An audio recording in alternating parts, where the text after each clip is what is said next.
What difference between Tiptronic's ZF8 and the S-tronic twin clutch? So yeah, the person was asking what's the difference, I guess, between the two transmissions. So the ZF8 is much more your traditional automatic transmission where you get some gears and clutches and its own Yeah. setup in there. Although a substantially better torque version. converter. Yeah, right. It's all ultimately controlled by software, and it's not the automatic transmissions of old where you've got a very mushy transition between shifts and you can't recognize downshifts or and only like 3 or 4 gears.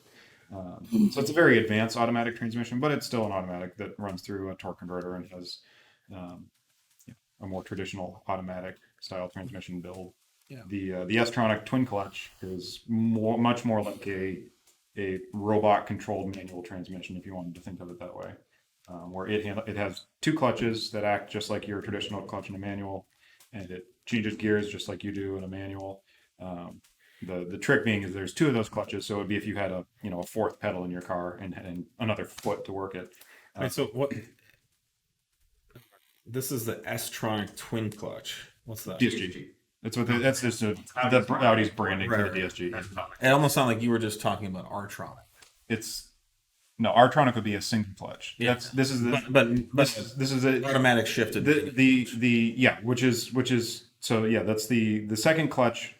Basically lets you preload a gear. Yeah. It's got a second input shaft for that set of gears, and that's kind of where all the magic lives. Is you've got your next gear all loaded up, ready to go. Mm-hmm. So if your gear change, it's not actually changing gears. You're just taking your foot off one clutch and putting it in the other, and you're instantly into that next gear. There is one in between called the R-tronic on like the R8s and some of the Lamborghinis and BMW did it. Where it was literally a normal manual transmission with one clutch, and it just operated the clutch and shifted the gears for you, which was a bit more tragic than the S-tronic and ZF8. It works. It wasn't better than manual. Yeah, it wasn't really any better than manual. You just didn't have to do it. Yeah, but it was a lot. It's slower than a manual shift, really, when it comes down to it. Yep.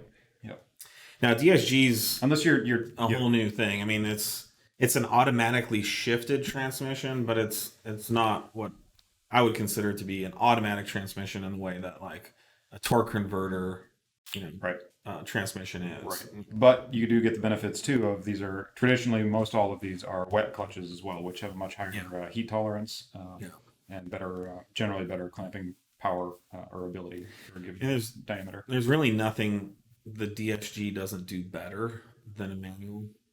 It's other than that you don't get to shift it. Yeah, if you want to do clutch kicks in the middle of something, that's not really an option on most.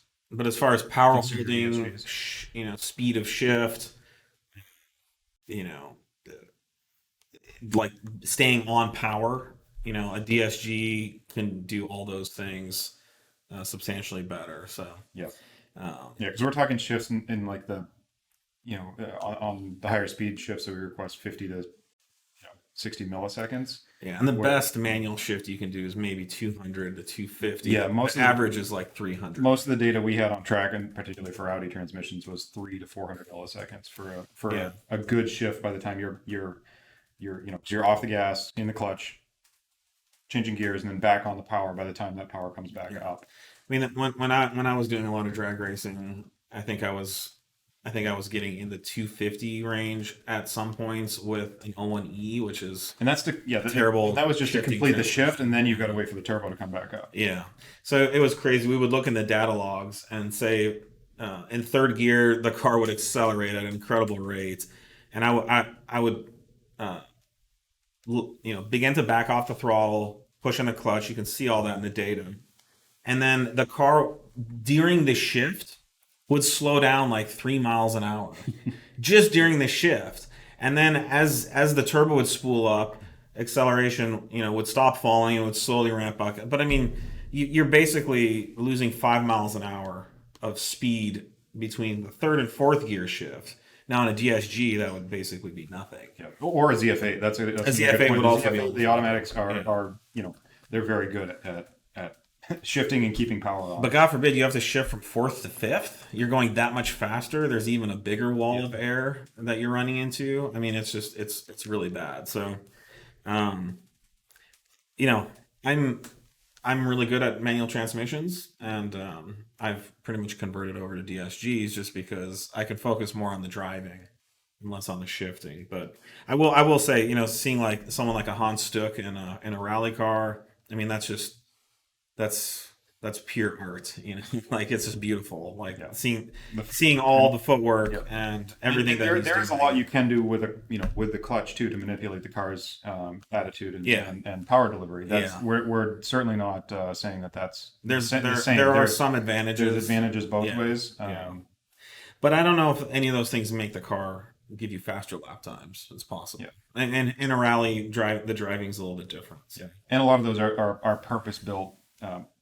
Yeah, I don't know a lot of rally drivers anymore that have a clutch. Well, I guess the race stuff you can still use a clutch on some of those applications, but Well, the race specific boxes too. You've got more controls. You can release clutches more. Those are more automatically confidently. shifted manuals. Yes. The really good racing transmissions are better than DSGs. They're faster, and they are. But they have a lot of compromises you wouldn't want. In a They're street not car. they're not for the street. They have dog gears and things like that, and when they shift, the gears crash into each other, like practically breaks your neck. Yeah. But they're very fast, and typically, like on like the Audi customer racing cars, they're the teams that are upgrading away from those cars come with a DSG from the factory.